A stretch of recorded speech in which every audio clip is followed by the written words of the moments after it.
that, but I provided a security convoy to make sure that the ground is level, security is provided to wherever they go.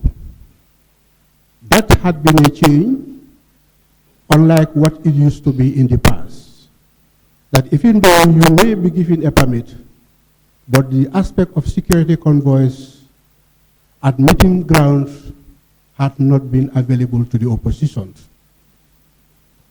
And again, with regards to permits,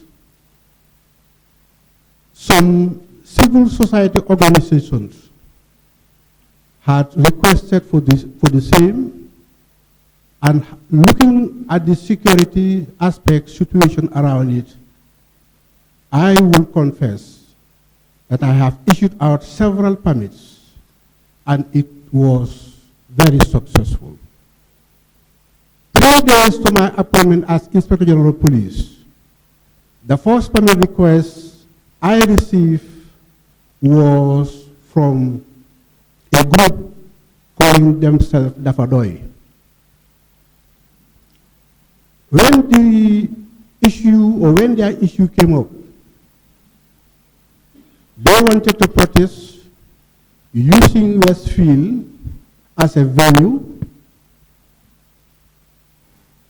Then there was no permit requested for, and that was about to be a problem. The group was called.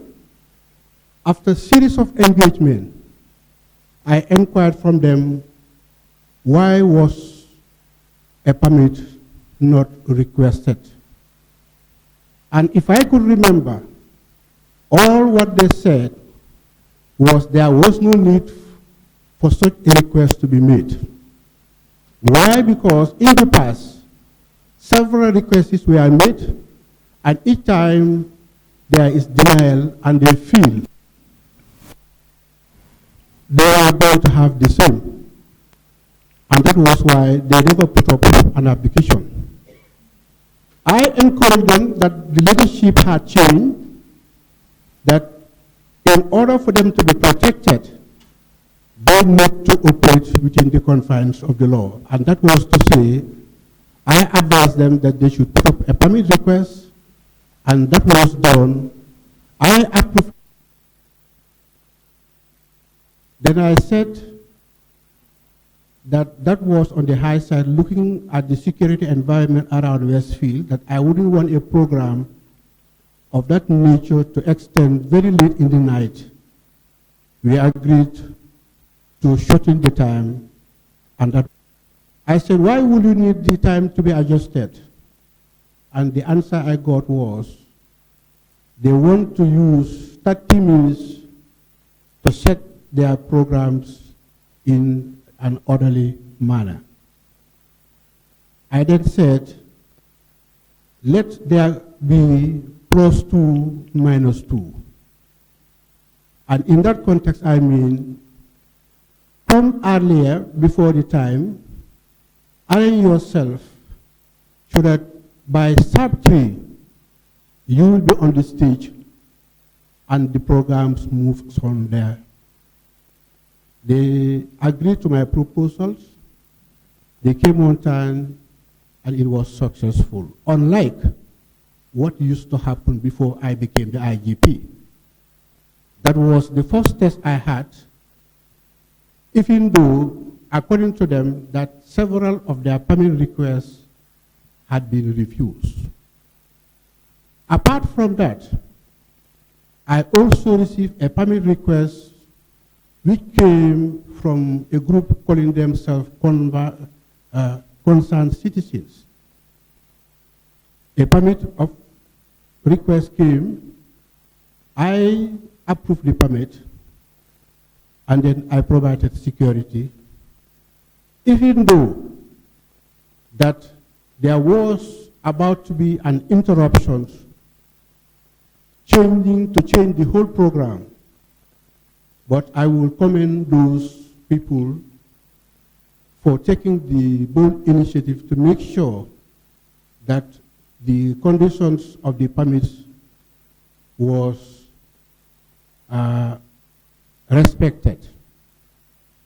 If I can remember, I saw one of them here. Is it Mr. Tunkara? I don't know, but I saw his face here. Some other people came to say, no, let's go out in the streets and demonstrate. But to him, he was opposed to the idea and said that was not the condition for which the permit was issued. And apart from that, there was also another group at Gunjur. They requested for a permit. My office gave them permit. The nurse, the Gambian Nursing Association also requested for a permit. I gave them permit. And as I speak to you now, the concerned citizens, together with Operation 3 Years Jotna, I gave them a permit, and they are presently at Brikama having their meetings. And this forum in particular, I may want us to look at it from both sides. You have a constitutional mandate, if I may call it, or a constitutional provisions that gives you the right to assemble, the right to express in whatever form. And that constitution that people, or that people code, is the same constitution that is also given to the Office of the Inspector General of Police in accordance with Section 178, Sub 1 and 2, which, among other things, entails that I have a duty to protect and preserve. That is to say that the laws of the country shouldn't be committed, and I don't do what I am supposed to do. If I may use this short forum, I would say that the legal requirement in the Constitution is very clear. Even though that we may not like it, that provision of Section 25, subsection 4, which among other things entails a requirement for a permit to be issued by the Inspector General of Police in accordance with the Public Order Act, if it is unconstitutional, once it has not been expunged from our statutes, it remains to be out of our laws. And let me make it very clear that my office is not the last office with regards to issuing of permits. Even though that I may refuse or accept a permit request if the applicant feels that my denial is not based on any principle, is not genuine, in accordance with Section 25, subsection F, directs the applicants to have a redress from the High Court. Let the situation not turn out to be otherwise. The process has to be exhausted, and that is to say, if you apply, the tendency is that it can be approved or it may be denied. If it is approved, life goes very easy. But in the event that there is denial, that same provision of the Constitution encourages the group to make sure that they can have a redress in accordance with Section 25, subsection F, to the High Court. The High Court, having reviewed my denial positions, and the High Court is of the belief that it was not reasonable, there the High Court can make an order to the Office of the Inspector General of Police to make sure that the request is revised. Sometimes we find ourselves in a situation where people will always decide. That is to say, with or without, I will go ahead. I don't think that is a good atmosphere in the new kind of democracy that we find ourselves. It's a young democracy, and the rule of law should be respected at all times. I encourage each and everyone that let nobody take my office as the last office with regards to permit. I have made references to permits that I have issued, and there are instances where I may refuse a permit. And these are instances where I am of the view that I don't have the required security. Also, that there is no good cause for a permit to be issued. Let me share one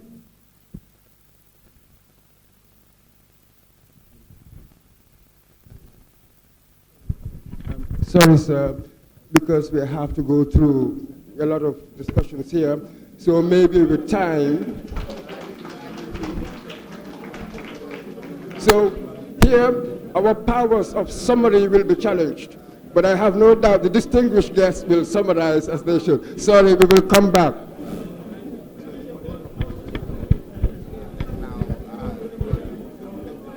So, gentlemen, distinguished members of the panel, please, we need to summarize really our points because we have to go through a lot today.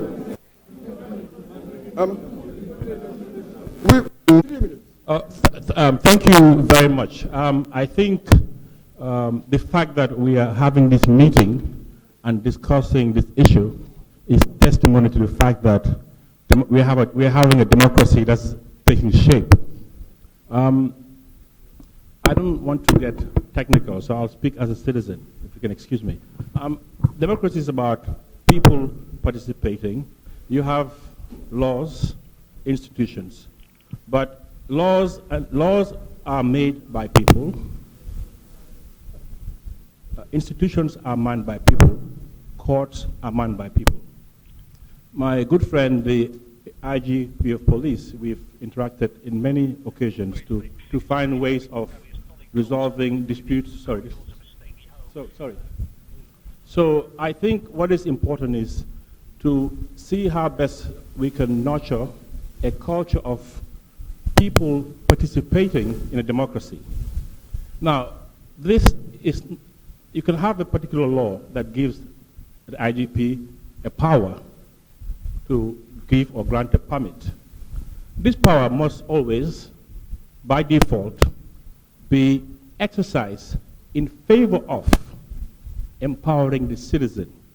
And in exceptional circumstances, must this power be exercised where there are genuine cases of threat to security and so on and so forth. I think the challenge we have is that there's a contestation of power between the citizen and the state, because we've lived in a particular way in 22 years. We've policed in a particular way in 22 years. In 22 years, we've been citizens who've basically been in a coma. Now we've woken up. Yes, the expectation of the citizen is very, very high, and sometimes may not be reasonable. Also, the security forces must learn how to police, maintain order in a democratic space. This has to be negotiated, because all powers have to be exercised in the spirit of democracy. That's all I have to say. Thank you very much.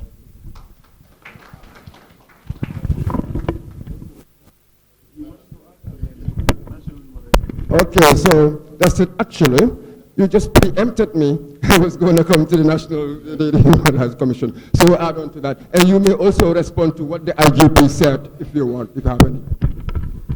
Thank you. Who am I?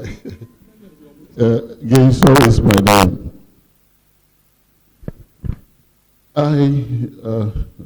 IGP. I happen to know the IGP quite well. A few years ago, he was in my class. But I think this is really a very, very good gathering. And I hope at the end of the day, we will be able to learn from each other. What we're asking for, as in when I say, so what we want is, instead of going to the IGP for permission, we would notify the government. In other words, if I want to protest peacefully, remember we're talking about peaceful assembly. Of course, if it becomes violent, then the government can intervene. But what we're saying is, if you want to protest peacefully, then instead of asking for permission, you would have to notify the government. We can, for example, come up with a law saying, anyone who wants to protest peacefully must tell the government 2 weeks in advance. So the 2 weeks would enable the government to do its homework, making sure when it is time for the demonstration, the whole place is secured, all security measures are put in place. That's what we're looking for.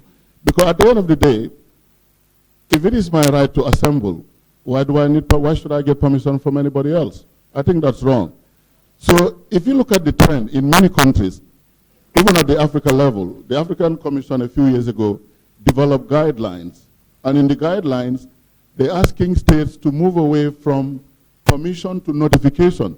At the end of the day, if you're notified, you do your homework, you realize this is going to be a violent protest, then you can take measures aimed at stopping it. I hope you understand the point we're trying to make here. So for me, the issue shouldn't be about permission, but notification. If you are notified, you have the information, you believe Mr. Sowi is going to organize something that will end up being violent, then we would expect the law to take its course. We're not asking for lawlessness. At the end of the day, the law has to be complied with. But at the end of the day, if it comes to rights, there really shouldn't be any layers, as in putting in place barriers that will make it difficult for me to enjoy my rights. That's wrong, in my view. Thank you.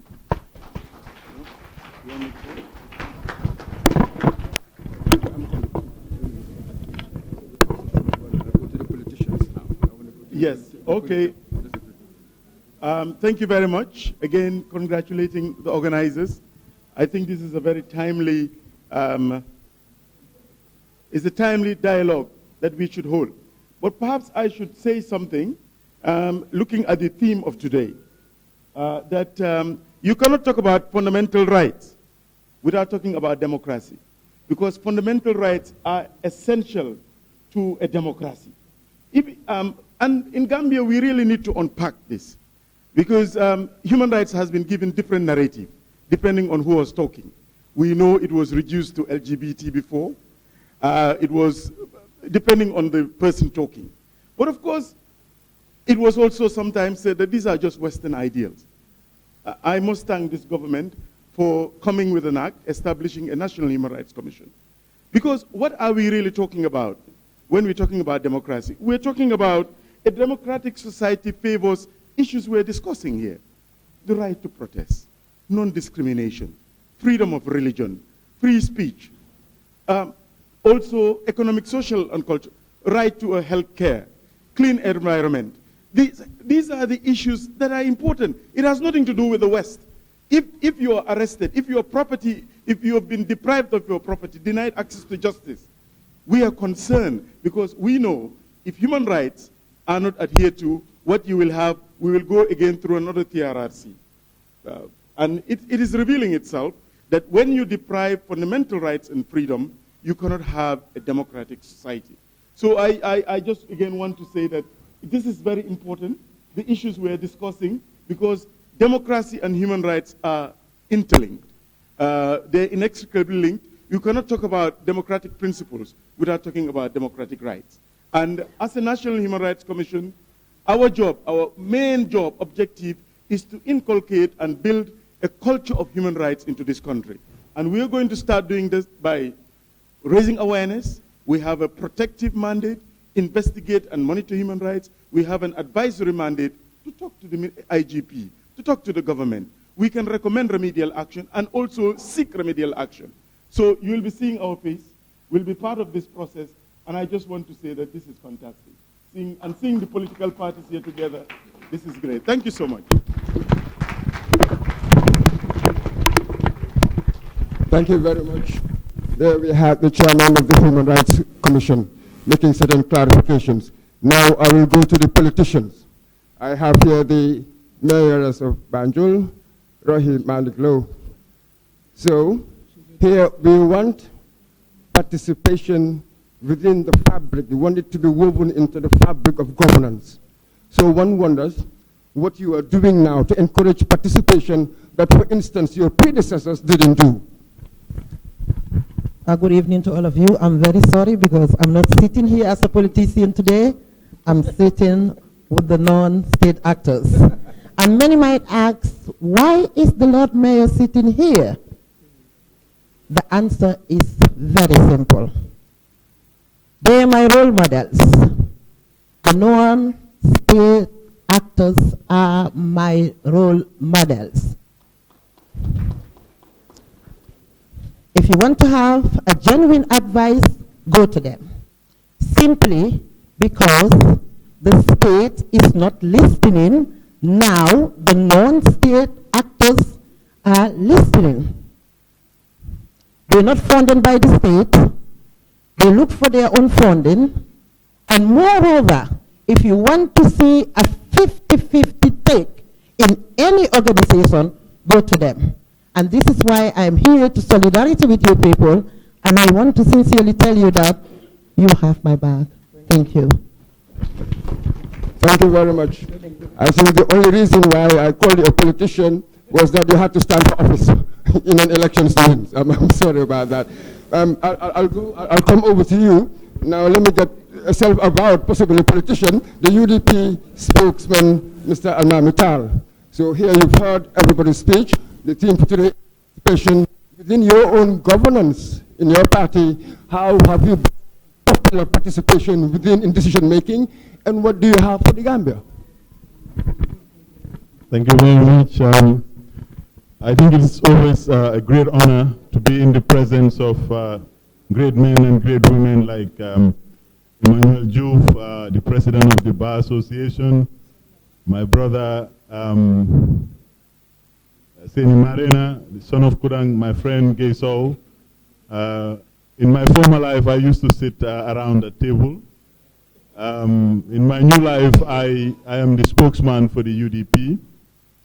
And I think this is it's a very important get-together.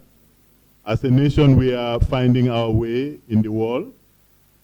We are trying things out, but I would start my intervention with agreeing with my learned friend and brother Salutal. Laws are made by people, and they were made for a purpose. The person who has been presiding on the top of our legal architecture, we have sent him packing. He is living in Equatorial Guinea now. Whenever we hear discourses, people insist that let us follow the law. The law has been the problem in this country. We have to change the law. We don't need to seek permission in a democratic society from anyone to express our views. We have to also understand that these civil rights, these fundamental rights, even the great American Constitution, the first written Constitution, did not have it in the beginning.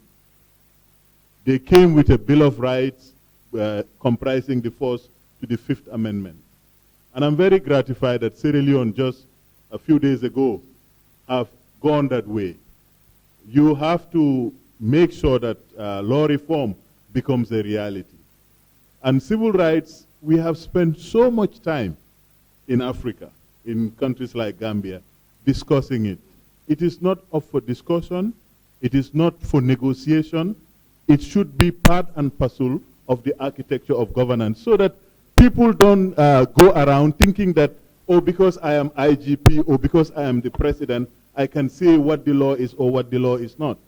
This is the attitude that needs to change in this country. And it is a political attitude. It's a leadership attitude that we, all of us, have a responsibility to bring about. Because if our democracy is to work, our National Assembly must be able to make laws. As we speak, under the 1997 Constitution, the National Assembly cannot make laws. People will tell you, oh, the MPs have the right to introduce private members' bill. Where do they have the wherewithal? The National Assembly does not have a legal department. It does not have a capacity to bring about the legislative innovations that we need. So I know the foundation, the Westminster Foundation for Democracy is a tenant at the National Assembly. But members of the National Assembly do not have office spaces at the National Assembly. So the work that is before us, so that our democracy is strengthened, is to make sure that the way we make laws change. We need to understand that civil rights, human rights, are not things that governments give anybody. It is extremely important to say it loud and clear. Those who are entrusted with responsibility should know that they are working under the law. And if the law says you have this right, it's not for them to equivocate on that. Thank you very much. Thank you very much, Mr. Kyle. I think that the ones there's a response, to respond over the IGP. Oh, co-moderator, Mr. Mboj. You want to respond? Mr. Mboj, if we may just move a bit further and engage with the audience, because I'm sure at this point So they one more might question, also want then we stuff go to to the say. And I think what we should also do is let's also look at the theme that we're working with today. We need to look at the theme because we need to see how we can involve all the different groups in society for this democracy that we're looking for to move forward. So if we may engage the audience. And I would prefer a woman to come up first, since I don't have enough women sitting around. Mr. Chairman. Yeah, and really, if we could shorten the time, if everybody can use like 3 minutes to 5 to make their comment. Yes, Permission to carry on, sir. I am Assistant Superintendent of Police. I am working as legal officer in the police and also focal person for the SSR process, the security sector reforms that are currently ongoing. And I just thought I could step in to exhaust the discussion. Not to exhaust, but we continue dialoguing. Yes, you have rights, constitutional rights, but we also have a constitutional mandate to secure you. And there is a balance, and a balance that we have to negotiate to keep, so that we do not have either side falling short. The Constitution says you have the right to negotiate, to go out and protest and gather wherever you want, but also there are legal requirements. And the Public Order Act is very clear. It used the word license. And unless we cut it out, the word license remains. And recently the court has validated that this law and other laws are necessary for the security of this country. The IGP is supposed to assess the situation, and if there are reasons to believe that the protest or the lawful gathering or whatever it is will occasion a breach of the peace, then he has the constitutional mandate, not power. He has the constitutional mandate not to say yes to the lawful gathering. There is a constitutional jury we have. And the SSR process going on, we're on the same side on this. It's about democratizing the police. It's not about state-centric security anymore. It's about people-centered security. We are changing, we are transforming, we are professionalizing the police, the NIA, the SRS, the immigration, all the sister forces, so that it will be a civilian-controlled security. That's what we're working on. So we're on the same side. It's just maybe the way we view it. It's like looking at the 6 at different at opposite directions. It looks like a 9 to me. It looks like a 6 to me. So we are not rebelling against your rights. We're only discharging a constitutional duty. And I'm glad the chairman of the Constitutional Review Committee is here. Unless if we agree as people to cut out the mandate of the police to secure you. Do we have to agree as people to say the police does not have to be consulted to okay a lawful gathering? As people, let's agree. Just agree about this. Put it down. You can't be heard. Okay, I'm just being passionate about what I'm saying. We have a right to protect you. And this right is sacrosanct. And we also know you have a right to protest. But we cannot fold our arms not to discharge this constitutional duty we have. Okay. Yes, you have rights, but every right comes with limitations. Okay, thank you very much. Thank you very much. Thank you. All right. Just to kind of move the conversation a bit further. They should. Just to kind of move the conversation a bit further. We have heard, sorry, excuse me, sorry. I will take questions in a minute or comments. Can I just touch on a little issue? What we're doing here today is we're trying to discuss to find ways that we can better the democracy that we have. We're not trying to say that we would not respect laws that are already on the ground. We cannot disobey laws, but we're saying the emerging trends and the new trends that we're seeing that are giving a better democracy is moving from A to B. So what we're saying now is instead of us having to to ask for permission, we just want to notify. So we should be looking at those sort of new emerging trends. Okay? So for now, let's just take some questions from the audience and then we'll continue.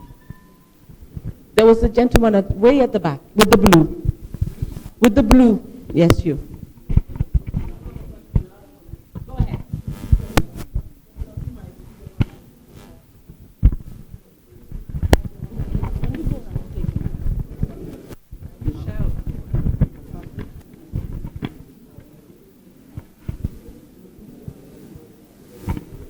Yes, good. You have 3 minutes.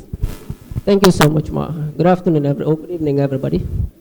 My name is Mohammed Lamin Diba, an intern at Westminster Foundation for Democracy, stationed at the National Assembly.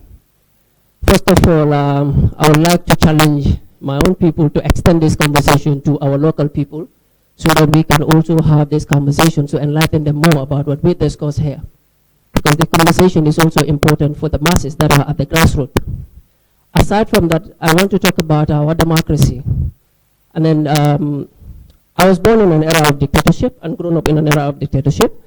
And then 2016 was my second time to vote, because my first time was voting was 2011. And I voted out of ignorance. But 2016 was a unicorn. And from the look of things, our democracy is not consolidating. One, the protests that hold at BSC, that is the Brikama protest, was so devastating for me. And then listening to the interview of Mr. Sall and my professor shows that there was no inspirational leadership that was demonstrated from the IGP, from the Ministry of Interior, and from the President. And this was a sad case for the Gambia. So I also agree with the panelists who said that we should not seek for permit, but what we should do is to notify so that we can vent our grievances against the state. Because we have a duty to speak, we have the duty to share our opinions about the state of affairs, because every decision that the government make affect the lives of the citizens, and therefore they are accountable to us. So they must therefore listen to our opinions, and they have the duty to protect us as well. If there should be an inspirational leadership to be demonstrated by the IGP, by the Minister of Interior, and that of the President, it must be that day, because there have been series of protests and then series of theft. And then there have been, in fact, a fire outbreak. There have been canisters, and then so many things. So I think things like this should be averted. The government, as in the police, should be able to give the citizens, their privileges to be able to demonstrate peacefully, without bringing in, tear gases against our own citizens, killing us, wounding us. Even people have been there are in fact citizens who have not even been part of the protest, who are victims of this, and this is very, very bad. A case has been reported in Brikama, a pregnant woman have lost a baby because of that. I think the state should be more careful and should be more vigilant to protect us rather than violating our rights as citizens. So that is my take, and then I will challenge Westminster Foundation for Democracy to extend these conversations to our local communities.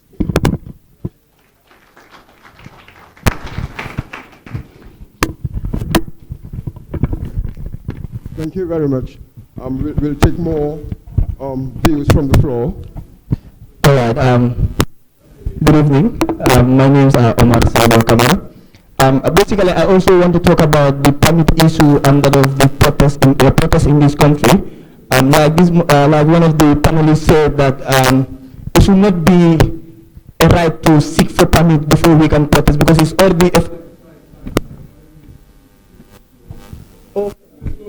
Yeah, I'm a bit faster.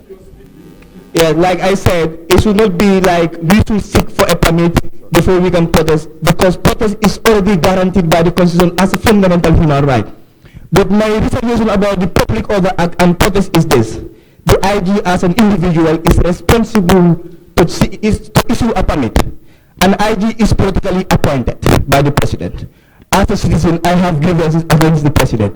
Obviously, it becomes a problem and conflicting for IG to easily and willfully give me a permit, because I'm protesting against some of the people there. So he is there to literally serve the interest, to serve the interest of the individual. I will suggest, one, we have to scrap the Public Order Act because it's a colonial law that has been established to suppress our nationalism. And second, we have to look into who is responsible to give a permit.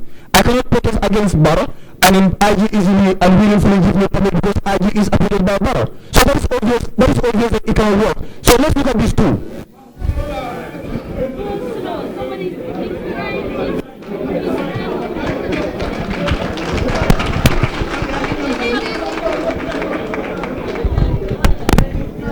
Okay. 1 minute. Okay. All right. I think the point about the permit, maybe settle down. We need to move away from the permit issue to other issues because we have issues to discuss, and we're actually, we're running out of time. The permit issue has been dealt with enough. I think we all have ideas of it. We'll last, okay? If it's on, not taking any questions on the permit. No more comments or questions on the permit, because I think we've dealt with it enough. Can we move back to the theme of why we're here today? How can we involve, the vulnerable groups? I would actually like to hear from the Federation of Disabled, if we can hear something that they would want to contribute. Okay.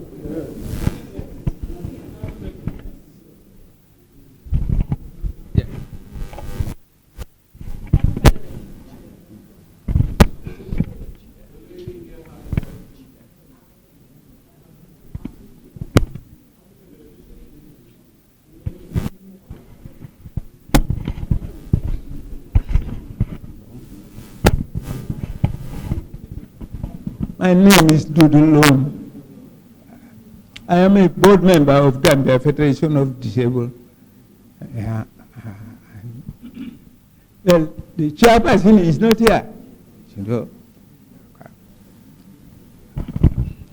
Since we can say something that would benefit everybody for the development purpose.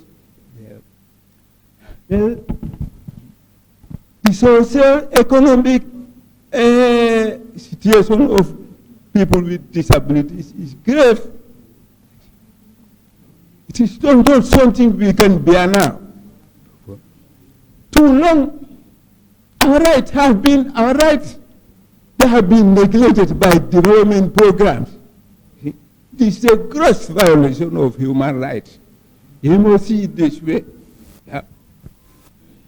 People with disabilities, especially deaf people, have been suffering silently for many years. In each of these past governments is the same. We talk of democracy, but deaf people are silent. They silently grow up from childhood to old age and they die. Their voice are never known. It is just recently that the organization going outside to talk, but before such things didn't exist. When we talk about barriers facing us, we don't mean there is a metal fence that stands between us and the rest of the society. No. We mean we have no proper access to opportunities and services that other people are enjoying. This is what we mean. And this is a result of the attitude of government and society. We are questioning. It's something that was come to an end now. Yeah. Then the sustainable development goals, what do we have? In the year 2030, something we have not seen any steps in position that will solve the disabled problem in the year 2030. Nothing absolutely. Thank you very much. Just to buttress on a bit of what he has said, which is very important. The disabled have been neglected for years in this jurisdiction. I know presently they've even been trying to get their act to be enacted, and they're still struggling with it. The act is still pending. It's not been enacted. I went to a forum about a month ago, and an important issue was raised that touched me. The disabled even find it to get housing. They cannot even rent because the landlords see them as not being able to pay. So because of that, most of them have to stay with relatives, or they don't even have places to stay. So I think this is something that we need to look at in our democracy. We cannot leave them behind. We have a lot of people who are disabled, and there are many jobs that they can do. We have so many jobs that they can do. The issue of the access needs to be looked at. It cannot be an excuse to say buildings are already constructed and that cannot be modified. We need to look at a way of getting them involved. They need to be included. Thank you. Kule. Thank you very much to the panelists. Thank you for allowing me to speak. And I'm happy that I'm just speaking after my friend, a differently abled person, you know. And I just wanted to, you know, appreciate everybody for the interesting conversation that's going on, and the passion that has been dedicated to that, but also to allow us to look at the theme of the, and I'm hoping my friend Gay, Celio, everybody can look at that theme. Because the theme, if you could just move and focus on camera on that thing over there, you know, it's supposed to speak about people left behind in our processes. And I make bold to say, and please you can beat me out of here, but not why we're in this. When I look at this panel, I already wonder if we're not. It looks like a panel of a particular. And I want to, you know, I challenge my, and I'm wondering why is this happening this way? I think it's important, and as we said before, that in nation building, which I see is what has been happening, that we ensure that in everything, every conversation, every process, every gathering, we make sure that it's very inclusive. This is beautiful, this is nice, it's a process, but it's something that we all have to be conscious about. It can't just be a mouth talk, you know, but to make sure that we act. That said, interesting things that are peculiar to us, that we are passionate about, but I challenge the group, I'm sorry I intervened so that we can move, to talk about how to include women, young people in our political and our decision-making processes. If you're doing something, let us know. If there are things that we should do or partners should do and everything, it will be important. Because you would not grow a nation with the kind of exclusion that it seems that we do have now. It's a challenge for peace. It's a challenge for nation building. And God forbid we're not at peace. We might not be able to sit in a room like this. So please, we suggest, I'm just, you know, going with what she said and you know, elevating that conversation, that we might just want to move to that issue. And if anybody in the room feels that that should be where we should go, please give me a round of applause.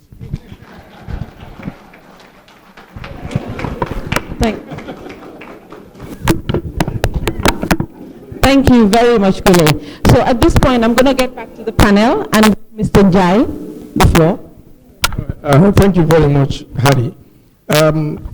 When I was coming, the thing that kept ringing strongly in my heart is if anybody walks into this room and looks at the panelists or looks around, you really don't see civil society, state politicians, you just see a group of Gambians.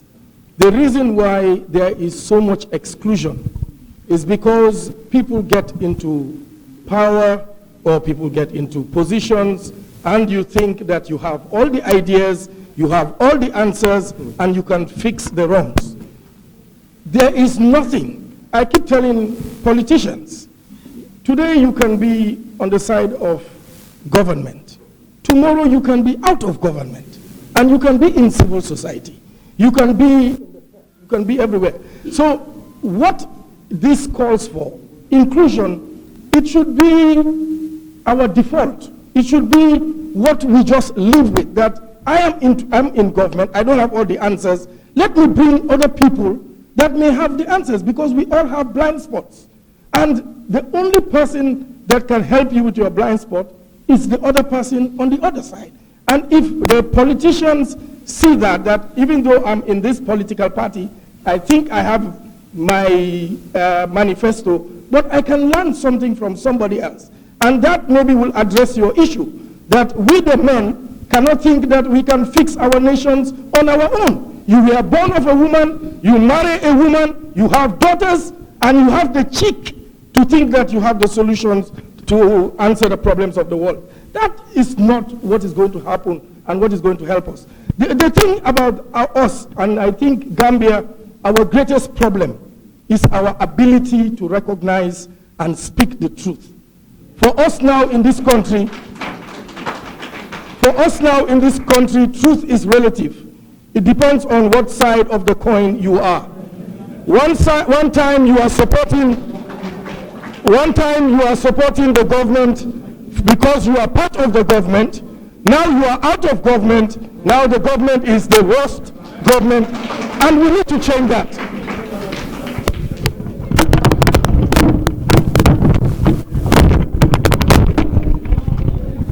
Thank you very much, Mr. Jaido, for some sobering remarks. Now perhaps we can go to the National Assembly member. What are they doing to include the disabled, to include women? Look at it, the gender imbalance here, quite embarrassing, we have to accept. So what are you doing at the National Assembly to include all these people excluded? Thank you very much. I think the team participation is quite apt in the sense that if there is any institution that values participation, I will say it's the National Assembly. Because we are able to win our seats thanks to participation.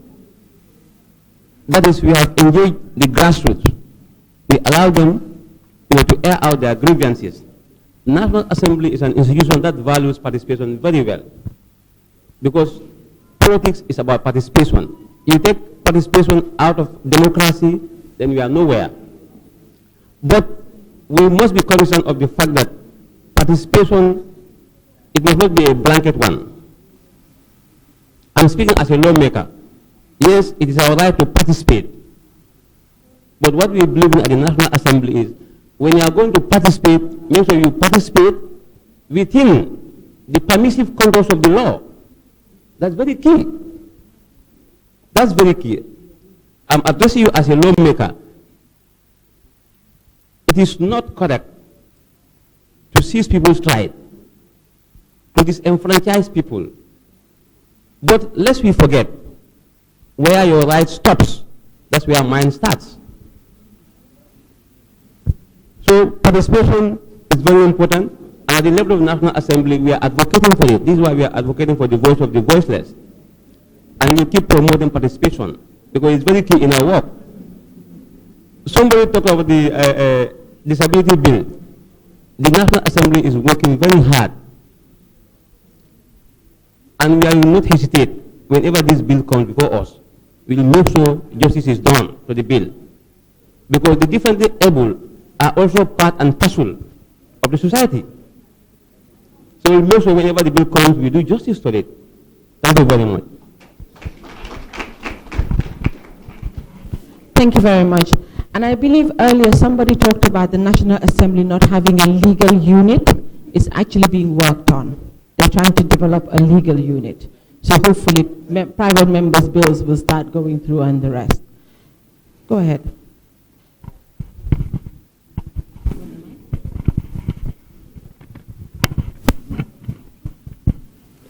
Good evening, members of the High Table and civil society. I am a deaf woman, profound deaf, can't speak but deaf.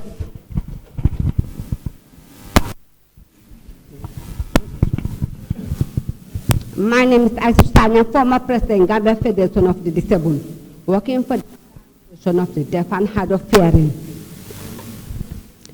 We're talking about democracy, but I think ourselves, we should ask ourselves what is democracy, because through disability, we have no democracy, I could say. Starting from the deaf people, during news, GRTS, we have all language, including Arab language, except deaf people who have no opportunity of sharing information of what's happening in the country. This is not part of democracy. Talking about our disability bill, policy, and everything going on, long ago, we have been struggling for many, many years. We haven't succeeded. What has gone wrong? Are we not citizens of the country? Are we not part of the country? I'm questioning those who are sitting. We are the people who vote you to enjoy your life, and you forget about our problems, which is not fair. Today we're talking about democracy, but Gambia is not having a democracy system. Because if you check about disability issue, it's very serious. We have been neglected by the society, including the government of the Gambia. So you people, I'm pledging from the bottom of my heart that you people should consider and bear in mind those who are sitting there in the offices responsible for the policies and the laws of the Gambia. They should rectify our disability bill and the policy, they should sign it. And then everything should be implemented. We think about UN Convention on the right of person with disability. Have been signed and domesticated. What has happened? Nothing. People always stand and talking, we will do this, we sympathizing. They're killing us, they're neglecting us. So I thank you all for your understanding. Thank you. Thank you very much. Thank you. I have a lady that wants to say something in the panel. I hope it's about inclusion of women.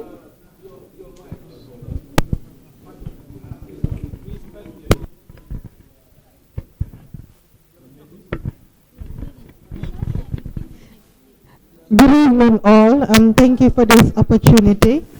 I am Lucy from YWCA, that is Young Women Christian Association, the Gambia.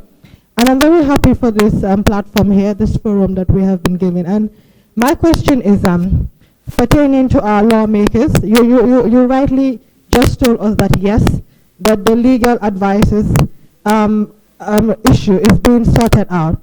Because it was a worry for me to hear that, because as a young woman advocating for women's rights, and if I have my issues and worries, and I need to take them to these policy makers, and you're telling me that you did not have a legal department in place and all those sort of offices, is a problem for me.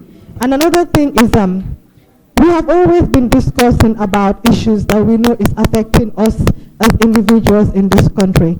And we always come up with wonderful and powerful solutions. But when are we and how are we going to implement these things? That is something that I want to know. Because I want to see action being taken and implementation being done so that we all can have the Gambia we want and we all can live in freedom and democracy. Thank you.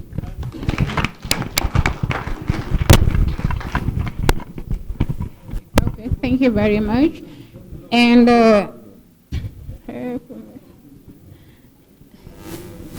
good evening, everyone. I just want us to move a little bit from the theoretical discussion to more practical demands from the political parties, as well as the National Human Rights Commission and the CRC. We want our political parties to practically tell us, are they reforming their internal governance systems? Are they talking about inclusion and they really mean it? How many of them have people with disabilities in the highest ranking level of the political parties? How many of them have women? And how many of them are also using these women as mentors to mentor another women, a cohort of women to come on board to take important political positions. We are sick and tired of situations where women and young people will be used as political tools, as political mobilizers, as dancers for men, just to put them into office and they fail us once again. We also want these elements to come out in the discussion. Mr. Sow to give us the feedback from their consultations that they were doing, both nationally and internationally.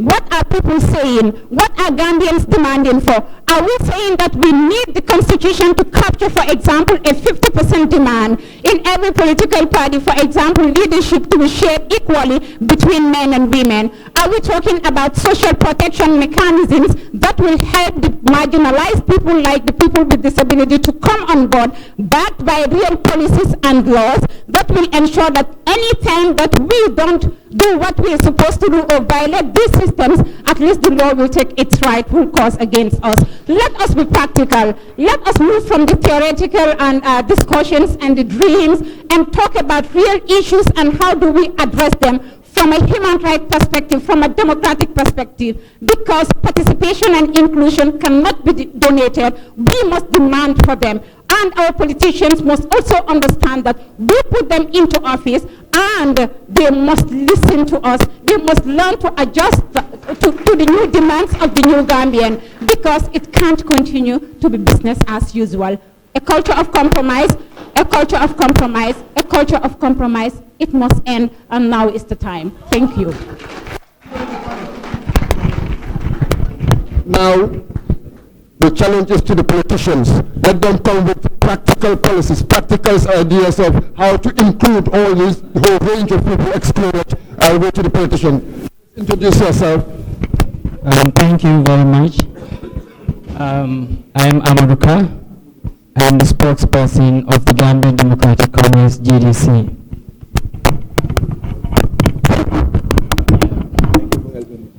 You're welcome. I will first thank everybody here present so that we can talk about issues relating to our democracy.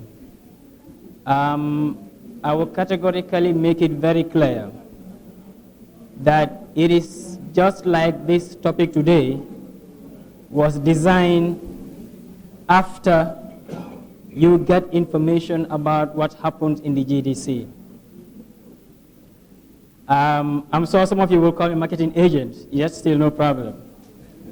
But the fact is, the Gambia Democratic Congress is one of the parties in this country that is run by very young people, the youth. And I myself standing here being the spokesperson, I think that is evident enough.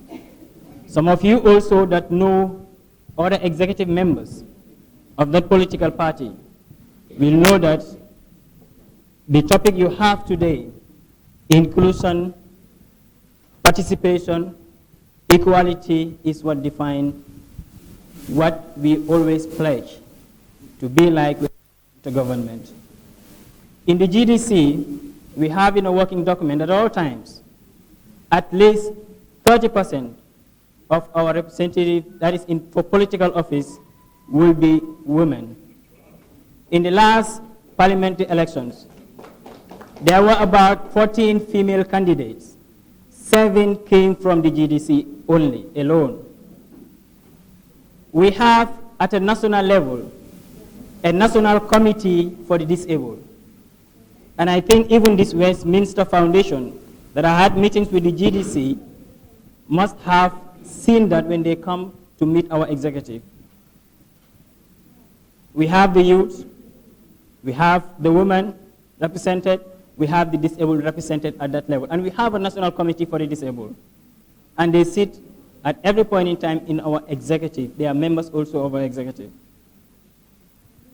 Something that I will add to that, we know that system, that kind of a system, is what makes democracy, and we are prepared for that. We want to give you a country that will be run by the people. And I just want to say, democracy is not in the hands of the government. Don't expect it from the government. It's not in the hands of the parliamentarians either. You don't expect it from them. It is in our hands collectively as individuals. We have to treat whatever we had before democracy. It must come from among us. Inclusivity, each and every one of us must contribute. We define how we want to live, how we want to be treated. We must define for ourselves the type of a country that we want to live in. We had a system, and I can tell you something very clear. The reasons why sometimes politicians are very scared of giving you the absolute democracy you're yearning for is because they are just afraid of the good of democracy. When we get there, when the power resides in you, when the power resides, the decisions are made by you, then obviously we wouldn't be crying foul day and night. And it is time for us Gambians. It is our time to get to democracy. And we must be ready for it. We must be ready to take the challenge. We must pay any price that it must cost us. It is time for us to get to democracy. And nobody's taking us back. But we have to accept one another. We have to respect one another. Every Jew, every privilege that I have should be available to the others as long as it is coming from our state covers. That's how we build a democracy. I can assure you that everything we do in the GDC is, because just look at it, I will give another example. We are one of the youngest parties in this country. We're barely less than 3 years. Of course. But I can tell you, we believe, I can tell you, we believe that whatever belongs to the GDC belongs to the people. And this is why, when it comes to even economic and social development, I can proudly say that what we do as a party, what we contribute in this country as a party, has never been done before by any party. So I thank you very much. Thank you very much. We'll come back to the audience. We'll just go to one more politician here, then we'll come and take questions from you. Please introduce yourself and tell us practical. We want practical policies, practical solutions to how do we include the disabled, how do we include women, how do we include youth and vulnerable groups into our democratic process. What are we going to do? Okay, thank you so much. I am Modukoso, representing the APRC as the Administrative Secretary. I think we in the APRC, we are transforming, and there is a lot that need to change within the party. And practically what we are doing, because if you go through our constitution, we have been having series of meetings with Westminster Foundation, IRI, and other stakeholders, so that we try to include the marginalized women and youth into the decision-making process of the party. Because to be candid, if you go through the APRC constitution, you have women wing, you have youth wing, you have all the wings you should have. And I think even other political parties, that's how they operate. We have these wings and so, but are they participating? That's the question. We cannot just have them in our constitutions and they are not participating. So to be honest, when Mahdi and these people came to our office, we had a meeting with them, and it's good at times you talk about the truth. You cannot just say, yes, we are doing this. We cannot deceive Gambians anymore.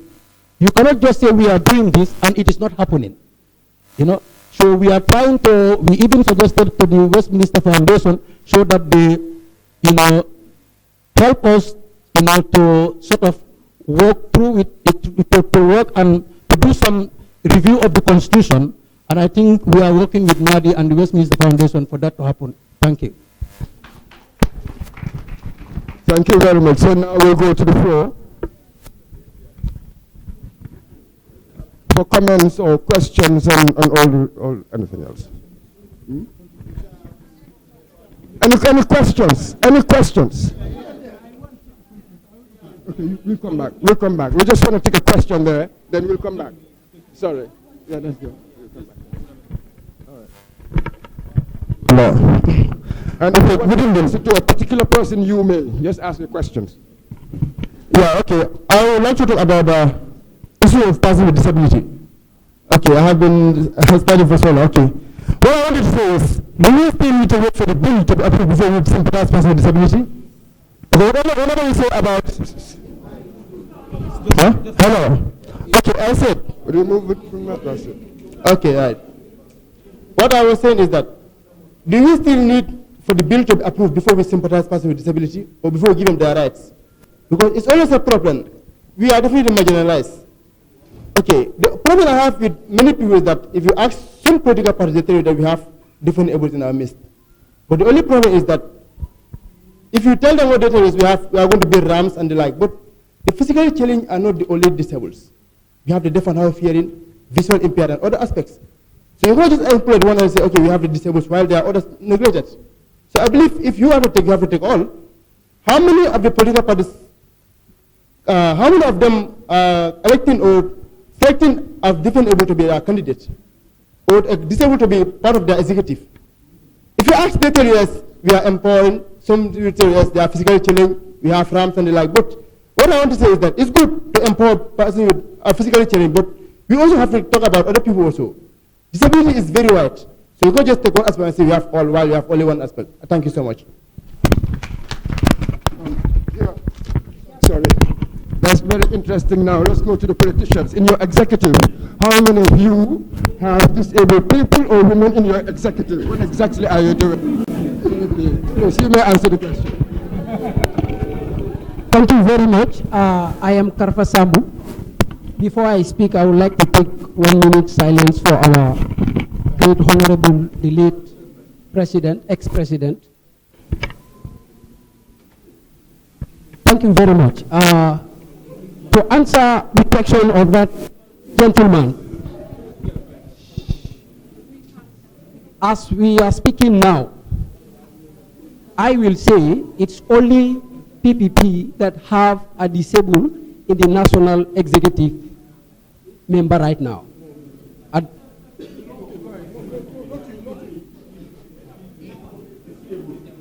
A disabled, as we are speaking now, in the national executive. And I also want to talk about this democracy that we are talking about. PPP as a party initiated democracy in this country, as we all know, started it. You can bear me witness. And now, what we are doing now as a reviving political party now that has been silenced for 22 years, we are now training young ones how to speak, how to practice democracy. Because if you can see, this democracy they're talking about, you allow kids to come from nowhere to join political parties and promising them positions. When they go in the platform, they mess up. So what is PPP doing? They are training them at the grassroots level, how to practice this democracy. So I will stop here for now. Thank you. Thank you very much. This is going to be a very quick one. How many members of your executive are either women or disabled? This is very quick. I will hold the microphone. Like I said earlier on, we have members that are disabled in our executive. In the national executive, how many? I may not tell you exactly how many, because I may not actually really know. We have some of them. And then I also told you we have a national executive for disabled, where people disabled from other regions are represented. Thank you. And I also told you that Westminster, they came and had a series of meetings with us, and I can tell you they can bear that as they can witness that. Thank you very much. Now to UDP, how many members in your executive who are either differently able, we say, or women, youth, please? UDP, I don't know anyone in the executive who is living with disability, but our executive has 30% of its members as women. The UDP has a youth wing. It has a students wing. As we are speaking, they are planting trees in Jabakunda right now. So participation and inclusion also presumes that the young generation or the differently able are sensitized and they are engaged. And we should stop trying to be patronizing or resort to tokenism. The political process in this country requires that we give it our best, and we insist that only the best can participate at the national level. Thank you very much. Now with you as well, how many members of your executive are either women, differently able, or youth? Currently, I think we have 5 women and 1 disabled in the APRC National Executive. Thank you. Any other questions? I think it will be more interesting if you have more questions for the panelists and can be addressed to any of them, really.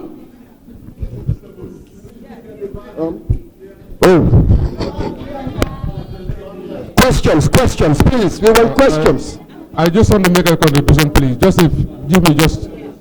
But really, we have a panel with questions. Organizers of this forum, I can say it's a forum whereby you have the Inspector General of Police, you have the all stakeholder, political parties, and so on. All right. I'm also a councillor under a party called UDP. But I can tell you that it's the party that is also, we have all inclusive. When you look at the young people in our party, like we have the youngest executive member, that's Kemo Bojang. All right, he's the youngest in our party, and at the same time, he's youth. As our spokesperson have just said, presently we have the student wing. They are taking part, replanting. They were in CRR, now they are in North Bank, planting trees. And at the same time, we have the nominated councillor, who is a disabled. It's only UDP that have that. Because we feel that they all need to be participated. That is why it's the party that inviting all the sectors of the society to be taking part. We have the youth councillors, and we have the nominated councillor who is disabled. So actually, I believe that UDP is on the right path. Thank you very much, Mayor. But please, questions. We want questions for our panelists. Questions. Anybody? You have a question? Oh, you want to respond? Yes. That's Marona from the CRC, the Constitutional Review Commission here. Yes, but I want to say now. He wants to make a comment. Okay. So here the whole thing is about participation, inclusivity, and the like, please. Thank you very much. This is long overdue because I was expecting to get hold of this mic, but it has been quite a while before. I understand the magnitude of the panel here is too many people, so I was kindly waiting for my turn, so I have it now. So basically, my name is Seni Marena. I am here on behalf of the Constitutional Review Commission. I know all of you are aware of the ongoing work that the CRC is doing in drafting a new constitution for the Republic of the Gambia.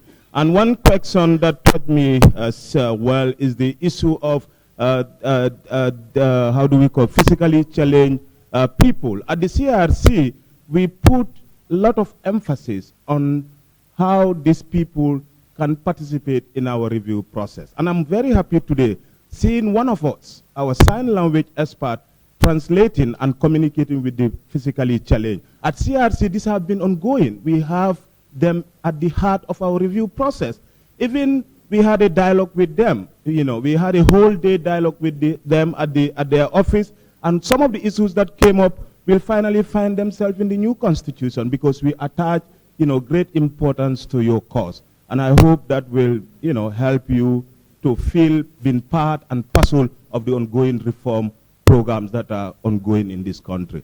On the youths, which are also, majority in this hall, the CRC since inception have been empowering young people, and young people have been among those who submitted their position papers so that their views and aspirations can be reflected in the new draft constitution. We also have a youth commissioner whose sole responsibility is to make sure that the welfare of young people is being captured. And I think that is very important, and then the CRC is really proud to associate themselves with the young people. Currently, we are taking part in the reform program organized by the National Youth Council, where we are telling young people how should they take part in the review process, because we cannot have a constitution without the, wills and the aspiration of the young people, because these are critical players in any democratic dispensation. And when change came in here, young people lead it. So young people have to be part and parcel of this process.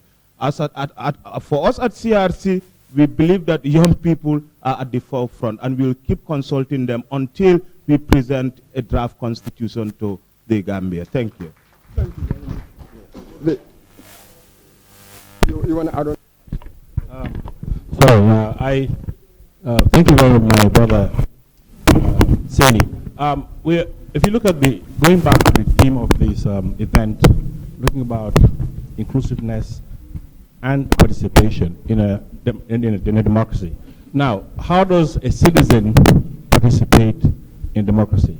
If you ask the question, most citizens participate once every 5 years.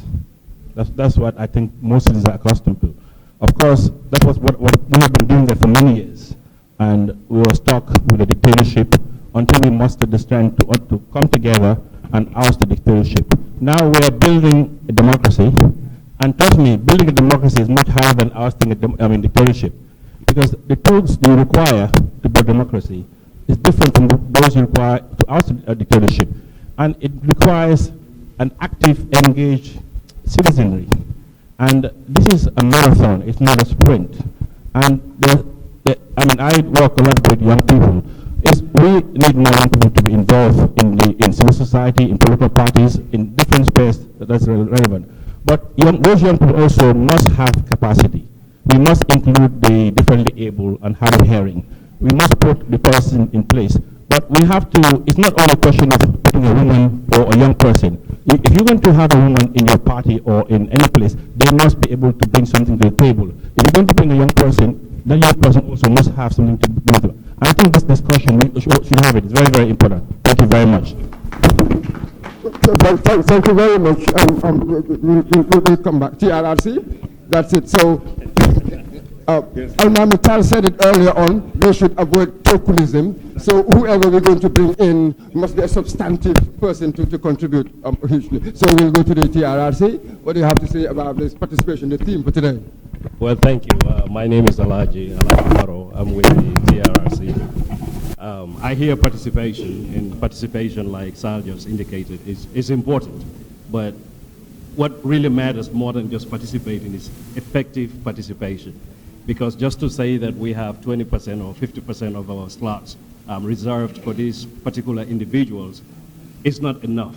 You have to go beyond that. And a lot of what Seni is saying here at the TRRC, we try as well. We try to represent all groups within the Gambia. And that representation is what I'm talking about. It's not just to say that, we need more men or we need more women. So you just go and grab a woman somewhere just to say you have enough women within your organization. It has to go beyond that. I think over the last 22 years, Gambians have been conditioned to lethargy, to helplessness, to the point where we all became paralyzed. We don't participate in the affairs of the running of our nation because of the consequences that were associated with participation. And so when we have that opportunity now to participate, it's not just the political parties that has to include the individuals. The individuals also have responsibilities, individual responsibility, to make sure that you are not left behind. And the political parties or other organizations on their part have to make sure that they don't just pay lip service or put in perfunctory measures to just say that, yes, we have these many slots available, or we are the only ones. That it has to go beyond that. And I think that's something we need to look into some more. Thank you. Thank you very much. We have another panelist. I don't think we've heard from you so far. I wish you forgot about me. No, we want to go back. We have to allow everybody, every member of the panel to say something, of course. Well, I am Sekou Jame, and I am from the Gambia Press Union. Well, regarding the topic, I think I will be a bit philosophical to say that, democracy is simple to define. I wouldn't go by the popular one, but it simply means that in a democracy, it is the people that work and pay tax. and use that tax to give to government to do A, B, C. And if they are not satisfied with that government, then they remove that government. The dictatorship is different. Perhaps in a dictatorship, citizens don't pay tax. The money comes from God, and God gives it to a leader. And a leader decides who gets that money and how. And we are having this forum today because we believe now we have democracy. And that's the very reason we changed the government that we had here. Because as a journalist, after the change of government on the 2nd, I was out and about talking to people to sound their views on the change that happened. And I always say this, I met this young guy, he was without a sword, barely 15, 16, and he was celebrating, sweating. And I asked him, why are you happy? He told me, I am happy because we changed the government. And I said, why? He said, because we did not have freedom of expression. And I asked him, but what is freedom of expression? But for him, it didn't matter how you define freedom of expression. All that he knew was that there was no freedom of expression, and which means that his participation in national affairs was limited. And as a result, he was celebrating in the exuberant manner that he was. But fast forward that to where we are now. We're having this discussion. I think we should go beyond the issue of whether we should participate, or whether women should participate, or whether youth should participate, or whether disabled people should participate. Because I think we are all converts here. I think what we should be talking about more is that sufficient? And how do we realize the optimal participation of young people? And I think that's where the issue of permit comes in. And I think we should still discuss that. Because when you look in the country, the Paraba protest, the Green Youth protest, the Carton protest, the Brikama protest, all these things are led and organized by young people as a way of their participation in national affairs.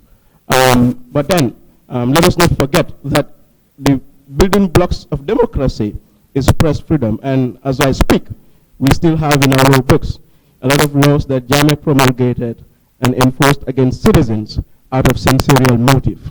And as we speak, we still have journalists being attacked, and the police and politicians, who are mainly the perpetrators of those attacks, don't do anything about those issues. And you should remember that journalists are here for you. So when they're attacked, please let us all stand up and speak up for those attacks. Thank you very much. We've moved on to a very, very interesting team here, the National Assembly member.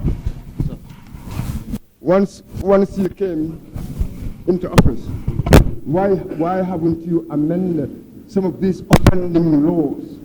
You had amended what you needed to amend, but so much of these nasty laws, we have to be honest, they're still in the statute books. What have you done? Why? Thank you very much.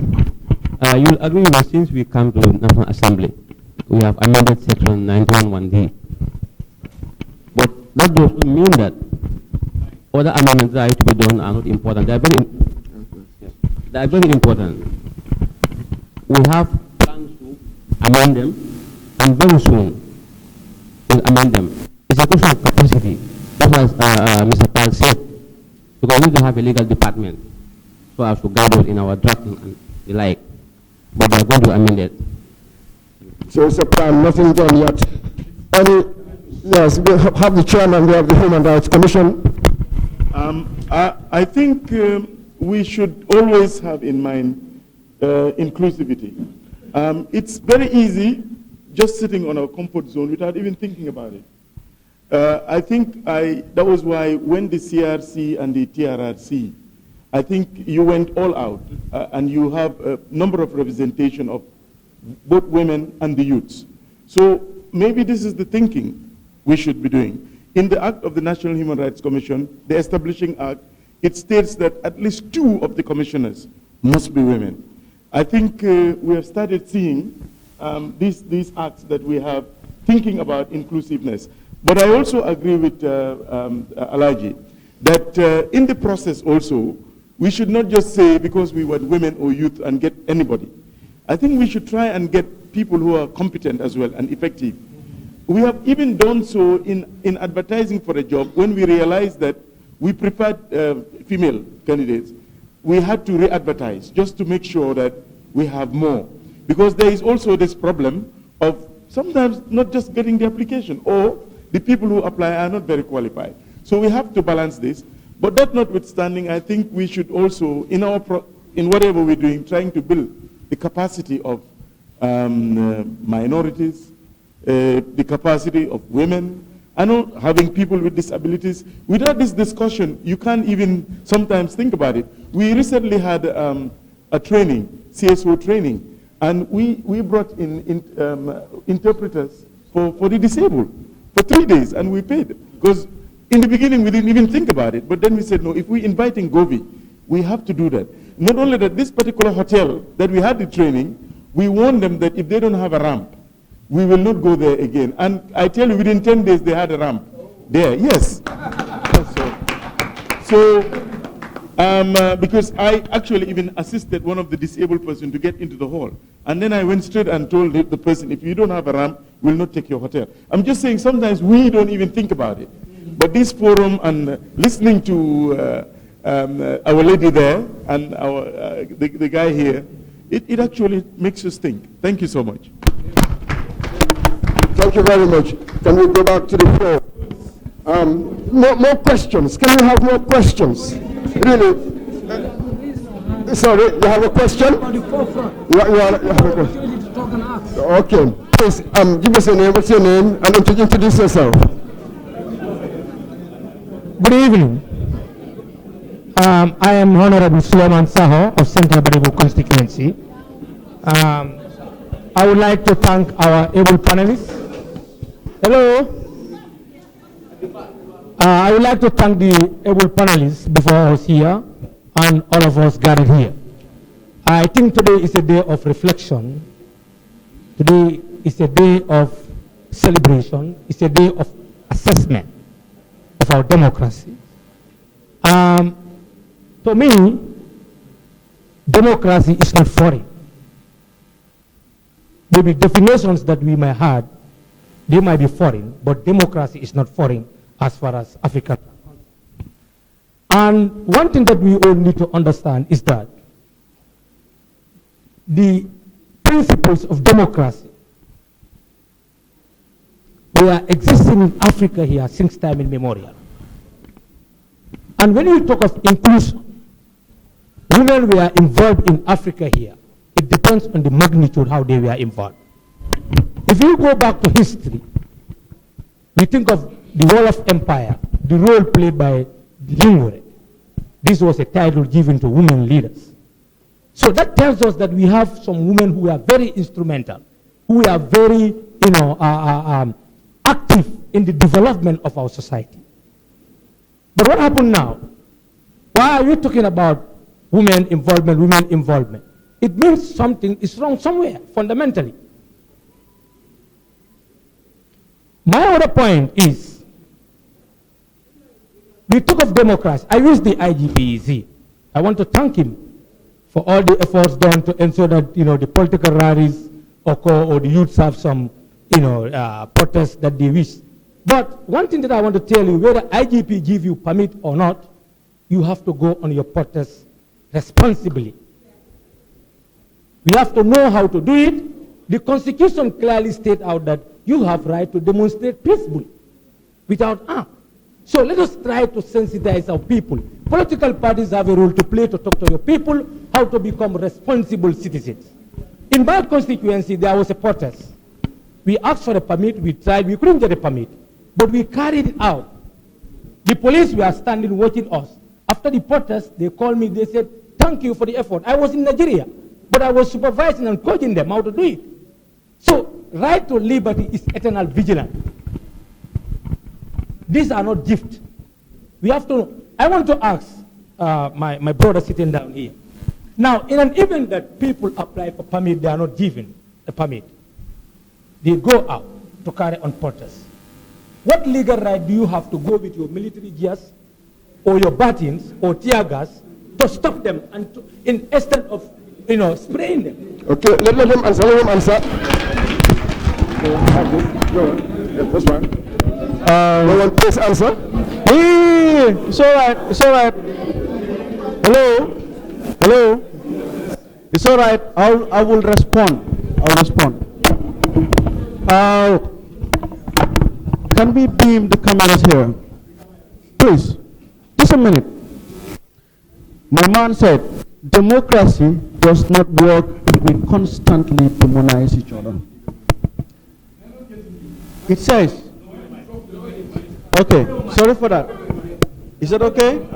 Is that okay? Okay, my man, he said, democracy does not work if we constantly demonize each other. For progress to happen, we have to listen to each other. See ourselves in each other. Fight for principles, but also fight to find common grounds. That's where I started from. So, do not, hello, our problem is not a legal problem. Our problem is a perception problem, and that's where I want to start from. Do not demonize the police. Do not see us as anti-democracy. Do not see us as anti-rights. We are anti-crime. We are anti-looting. We are anti-theft. We are anti-disorder. We are anti-everything, anti-security. This is what we stand for. The law, as long as it remains, says, if you want to go out there and gather for a protest, the Public Order Act says you have to seek the license of the Inspector General or the governor concerned. Now, whether we replace that word with notice or not, at the end of the day, the Inspector General of the police have to be consulted. And if you do not have the blessings of the governor or the Inspector General of Police, then legally speaking, that gathering is deemed unlawful. And the criminal code is very clear on unlawful gatherings. It has penal consequences. So how about we have a trade of rights? How about we negotiate? See the police as part of you. We are not anti-democracy. We are in for democracy. We are in for inclusivity. And that is why we have a human rights department in the police. You know what the human rights department does? Is to help you people police us. If a police officer goes outside there, harasses or abuses any civilian, the office is open to entertain the complaint and deal with the officer concerned accordingly. We are doing the SSR process, all right? We are doing the ongoing SSR process to professionalize the police, to make it more responsive and responsible to the people.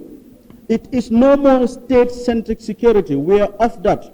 It's about people-centered security. It's about civilian-controlled security.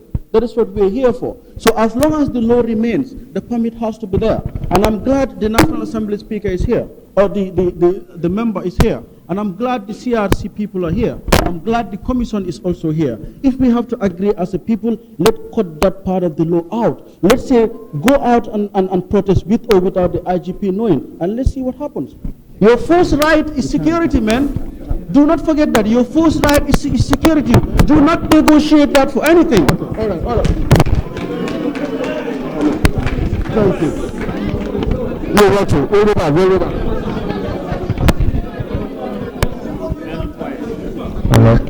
Please, gentlemen. Ladies and gentlemen.